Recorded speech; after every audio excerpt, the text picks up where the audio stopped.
చాలా టేస్టీగా అమ్మవారికి నైవేద్యంగా పెట్టే సద్దులలో ఒక సద్ది పెసర సద్దిని ఎలా తయారు చేసుకోవాలో ఇప్పుడు చూద్దాం.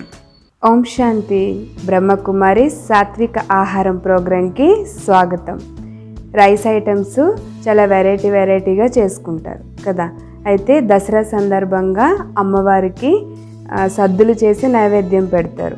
ప్రేమతో భక్తిలో నైవేద్యం పెడతారు కదా, బతుకమ్మ ఆడుతారు. అయితే ఈరోజు మనం సద్దులలో ఒక సద్ది చూద్దాం, పెసర సద్ది.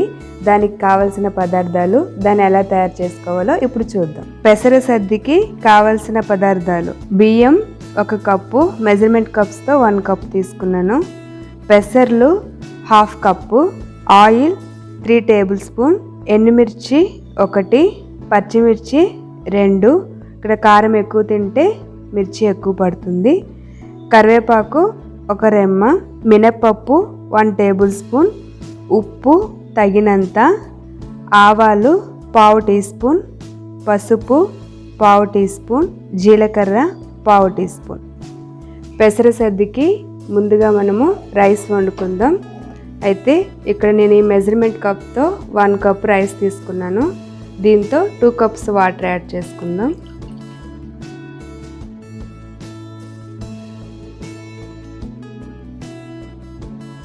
రైస్లోనే కొంచెం తీసుకున్న కొలత ఆయిల్లో కొంచెం ఆయిల్ యాడ్ చేసుకుందాం.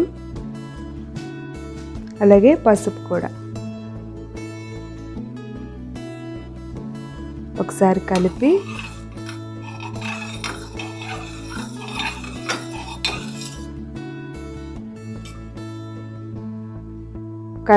మూత పెట్టేసాం కదా. ఇది 3 విజిల్స్ వచ్చేంత వరకు ఉంచుకుందాం.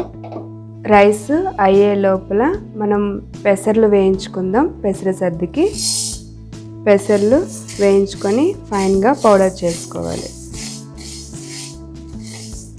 పెసర్లు మరి ఎక్కువ మాడిపోకుండా చూసుకొని సిమ్లోనే వేయించాలి. పెసర్లు మంచిగా వేగాయి కదా. ఇప్పుడు మనము ఒక ప్లేట్లో తీసుకొని చల్లారనిద్దాం. పెసర సద్దికి తాలింపు వేసుకుందాం. ఫస్ట్ ఆయిల్ వేసి, ఆయిల్ వేడెక్కాక మినప్పప్పు, ఆవాలు, జీలకర్ర, మనం ఇందాక రైస్లో కొంచెం పసుపు వేసుకున్నాం కదా, తాలింపులో మిగిలిన పసుపు వేసేసుకోవాలి. ఇప్పుడు ఎండుమిర్చి ఇవి వేగినాక పచ్చిమిర్చి, కరివేపాకు వేసి వేయించాలి. అన్నం బాగా ఉడికింది. 3 విజిల్స్ వచ్చాక నేను దాన్ని చల్లారి పెట్టుకున్నాను ఒక బేసిన్లో. అన్నం మంచిగా చల్లారిపోయింది కదా. అలాగే చూడండి, ఈ విధంగా ఫైన్ పొడి కూడా చేసుకున్నాను. పెసర్లు బాగా వేయించినట్లయితే మంచిగా ఫైన్ పొడి తయారవుతుంది. ఇప్పుడు ఈ చల్లారిన అన్నంలో మనం ఈ పొడి వేసేసుకుందాం.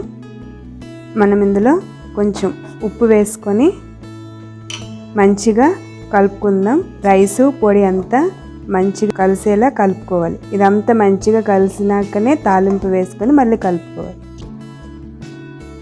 లేదంటే తాలింపు ముందు వేసి పౌడర్ తర్వాత వేసాము అంటే తాలింపులో ఆయిల్ అంతా పీల్చేసుకుంటుంది. అందుకు ఫస్ట్ పౌడర్ వేసి మొత్తం కలిసేలా కలుపుకోవాలి.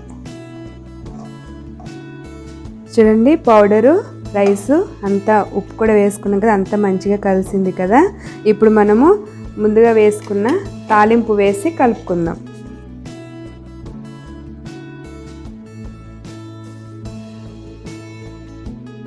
పెసర సద్ది చాలా ఈజీగా రెడీ అయిపోయింది కదా.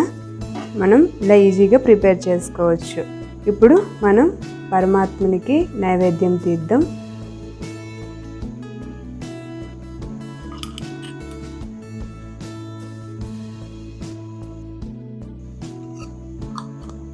ఇప్పుడు మనం ఒక సర్వింగ్ బౌల్లోకి తీసుకుందాం.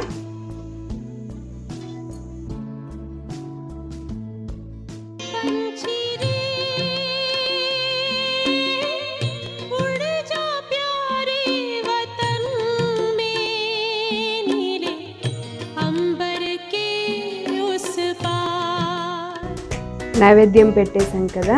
ఇప్పుడు మనం టేస్ట్ చూద్దాం.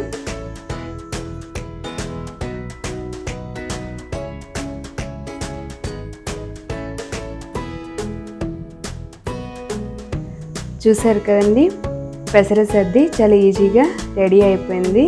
దసరా రాగానే అమ్మవారమ్మను గుర్తు చేసుకొని ఏం చేస్తారు, సద్దులు చేసి ఎంతో భక్తితో అమ్మవారమ్మకి నైవేద్యం పెడతారు కదా. ఈ పెసర సద్దిని మనం ఎలా ప్రిపేర్ చేసుకోవాలో చూసాం కదా. ఇంకొక రెసిపీతో మళ్ళీ కలుద్దాం. అంతవరకు ఓం శాంతి.